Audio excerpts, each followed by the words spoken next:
Praise the Lord, hallelujah. ഉൽപ്പത്തി പുസ്തകത്തിൽ 22-ാം അധ്യായത്തിന്റെ 1-ാമത്തെ വചനത്തിൽ അബ്രഹാമിനെ ദൈവം പരീക്ഷിക്കുന്നതായി നമുക്ക് കാണാൻ കഴിയും. അത് ശരിക്കും ദൈവം നമ്മെ പരിശോധിക്കുന്നു എന്നാണ് അതിൻ്റെ അർത്ഥം. പരീക്ഷിക്കുന്നു എന്നെല്ലാം നമ്മൾ പറഞ്ഞെങ്കിലും ദൈവം നമ്മെ പരിശോധിക്കും. എന്തിനാ ദൈവം പരിശോധിക്കുന്നത്? ഞാൻ കൊള്ളാവുന്നവനാണോ എന്ന് ദൈവത്തിന് അറിയണ്ടേ? അബ്രാഹാമിനെ ദൈവം അങ്ങനെയാണ്.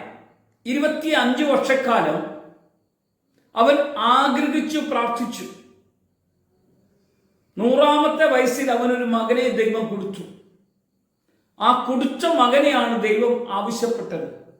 ഈ മകനെ എനിക്ക് വേണ്ടി യാഗം കഴിക്കണം. പ്രിയമുള്ളവരെ, ഇങ്ങനെ ലോകത്തിൽ ആരും 25 വർഷക്കാലം കാത്തിരുന്ന് കിട്ടിയ മകനെ ദൈവം ചോദിക്കുമ്പോൾ കൊടുക്കാനുള്ള ഒരു മനസ്സ്, അതാണ് ദൈവം കണ്ടത്. ദൈവം പറഞ്ഞതനുസരിച്ച് അബ്രാഹാം മോറിയ മലയിൽ മകനെയും കൂട്ടിക്കൊണ്ടുപോയി അവിടെ യാഗം കഴിക്കാനുള്ള എല്ലാ കാര്യങ്ങളും ചെയ്തു. എന്നിട്ട് അബ്രാഹാം വാളൂരി ദൈവം അബ്രാഹാമിനോട് പറഞ്ഞു, നിന്റെ വിശ്വാസം ഞാൻ തിരിച്ച് അറിയുന്നു. കാരണം നീ എനിക്ക് വേണ്ടി എന്തും ചെയ്യാൻ തയ്യാറായിരിക്കുന്നു. പ്രിയമുള്ളവരെ, ഇതാണ് ദൈവം ആഗ്രഹിക്കുന്നത്. ദൈവം പറയാണ്, യോഹന്നാൻ സുവിശേഷം 3:16, ഞാൻ ലോകത്തെ അത്രമാത്രം സ്നേഹിച്ചു, എന്നിൽ വിശ്വസിക്കുന്ന ഒരാൾ പോലും നശിച്ചു പോകാതിരിക്കേണ്ടതിന് ഞാൻ എൻ്റെ സ്വപുത്രനെ ഞാൻ നിങ്ങൾക്കായിട്ട് തന്നു. ഈ തരാൻ കഴിയുന്ന ഒരു ദൈവമാണ് അബ്രാഹാമിനോട് ചോദിച്ചെങ്കിൽ അബ്രാഹാം തന്റെ മകനെ കൊടുക്കാൻ മടി കാണിച്ചില്ല. പ്രിയമുള്ളവരെ, എന്തിനാണ്? പരിശോധന സഹിക്കുന്ന മനുഷ്യൻ ഭാഗ്യവാനാണ്. നമ്മുടെ ജീവിതത്തിൽ ചില പരിശോധനകളൊക്കെ വരികയല്ലേ, ചില പരീക്ഷകളൊക്കെ വരികയല്ലേ, നമ്മൾ ഭാഗ്യവാന്മാരാണ്. യോബിന്റെ ജീവിതത്തിൽ ദൈവം അനുവദിച്ച ഒരു പരീക്ഷ കടന്നു വന്നു, ഒരു പരിശോധന. പിശാച് ദൈവത്തോട് പറഞ്ഞു, നീതിമാനായ യോബ്, അവൻ നിന്നെ തള്ളിപ്പറയാത്തതിന് കാരണം നീ അവനെ സംരക്ഷിക്കുന്നത് കൊണ്ടാണ്.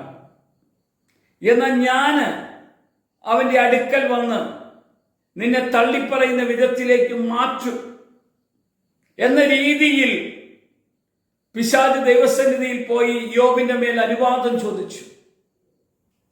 കാരണം ജീവൻ കൊടുക്കുവാനും ജീവൻ എടുക്കുവാനും അനുവാദമുള്ള ഒരേ ഒരാള് നമ്മുടെ കർത്താവ് മാത്രമേ ഉള്ളൂ. അതുകൊണ്ട് പിശാചിനോട് പറഞ്ഞു, അതിൻ്റെ മേൽ നിനക്ക് യാതൊരു അധികാരവുമില്ല. പിശാചിന്റെ പരിശോധന അല്ലെങ്കിൽ പരീക്ഷ യോബിന്റെ വസ്തുവകകളും യോബിന്റെ മക്കളും കുടുംബവും മുഴുവൻ തകർന്നു. എല്ലാവരും തള്ളിപ്പറഞ്ഞു. എല്ലാം നശിച്ചു കഴിഞ്ഞപ്പോ യോബ് പറഞ്ഞ ഒറ്റ വാക്കുണ്ട്, ദൈവം തന്നു, ദൈവം എടുത്തു, ദൈവത്തിന്റെ നാമം വാഴ്ത്തപ്പെടട്ടെ. യോബ് സാത്താനാലാണ് പരീക്ഷിക്കപ്പെട്ടത്, അതിൽ വിജയമെടുത്തു.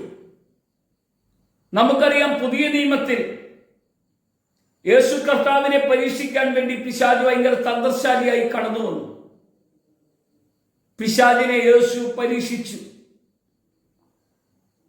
പിശാചിനെ യേശു പരാജയപ്പെടുത്തി. പരീക്ഷിക്കാൻ വന്ന പിശാചിനെ എന്ത് ചെയ്തു? യേശു പരാജയപ്പെടുത്തി. ദൈവവചനം കൊണ്ട് യേശുവിനെ പരീക്ഷിക്കാൻ വന്നവനെ വചനത്താൽ പരാജയപ്പെടുത്തി. യേശു ആരാണെന്ന് പിശാചിനെ മനസ്സിലാക്കാൻ തക്കവണ്ണം കർത്താവ് പറഞ്ഞു, നിന്റെ ദൈവമായ കർത്താവിനെ അല്ലാതെ മറ്റാരെയും ആരാധിക്കാൻ പാടില്ല എന്ന് പറയുവാൻ കർത്താവ് ഇടയാക്കി. നമ്മുടെയൊക്കെ ജീവിതത്തിൽ ചില പരിശോധന അല്ലെങ്കിൽ പരീക്ഷകൾ വരുമ്പോൾ എന്തിനു വേണ്ടിയാ പരീക്ഷ വരുന്നത്? യേശു കർത്താവ് തന്റെ ശുശ്രൂഷയുടെ ആരംഭത്തിലേക്ക് അല്ലെങ്കിൽ പുതിയൊരു തലത്തിലേക്ക് ദൈവരാജ്യത്തിന്റെ വചനം ലോകത്തെ വിളിച്ചറിയിക്കാൻ വേണ്ടിയുള്ള യാത്രയിലാണ് യേശുവിനെ പരീക്ഷിച്ചെങ്കിൽ, യേശു പിശാചിനെ പരാജയപ്പെടുത്തി സ്വർഗത്തിന്റെ രഹസ്യങ്ങൾ മുഴുവനും വെളിപ്പെടുത്തി കൊടുക്കാൻ ഇടവന്നെങ്കിൽ, ഞാനൊരു ദൂത് നിങ്ങളോട് പറയാം. നിങ്ങൾക്ക് പരീക്ഷകൾ വരുമ്പോൾ തിരിച്ചറിഞ്ഞോണം, സ്വർഗം നിങ്ങളുടെ ഉള്ളിൽ ദൈവിക വെളിപ്പാടുകളെ പകരുവാൻ വേണ്ടി നിങ്ങളെ ഒരുക്കുകയാണെന്ന് തിരിച്ചറിഞ്ഞോണം. അല്ലെങ്കിൽ ഒരു വേദനയോ ഒരു പ്രശ്നങ്ങളോ വരുമ്പോൾ നിങ്ങൾ ആവലാതിയും വേവലാതിയും അസ്വസ്ഥതയും നിങ്ങളുടെ ജീവിതത്തിൽ വരണ്ട. മുട്ടിന്മേൽ വീണങ്ങ് പ്രാർത്ഥിച്ചോണം. ഇവനെ പരാജയപ്പെടുത്താനുള്ള ഒരു അവസരം ദൈവം തരികയാണ് നമുക്ക്. ഒരു രോഗത്തിന്റെ അസ്വസ്ഥതയൊക്കെ വരും, അത് ജയിക്കാൻ വേണ്ടിയാ ദൈവം നമ്മെ അവിടുന്ന് ഒരുക്കിയത്. നമുക്കൊരു നിമിഷം പ്രാർത്ഥിക്കാം. നമ്മുടെ ജീവിതത്തിൽ പരിശോധനകളോ പരീക്ഷകളോ വരുമ്പോൾ അതിജീവിക്കാനുള്ള അഭിഷേകം കർത്താവേ, ഞങ്ങളുടെ കുടുംബത്തിന്റെ മേൽ, വ്യക്തിപരമായ ജീവിതത്തിൽ ഞങ്ങളുടെ സാഹചര്യങ്ങളുടെ നടുവിലേക്ക് നിന്റെ സാന്നിധ്യം ഇറങ്ങി വരുവാൻ കർത്താവ് ഇടയാക്കട്ടെ.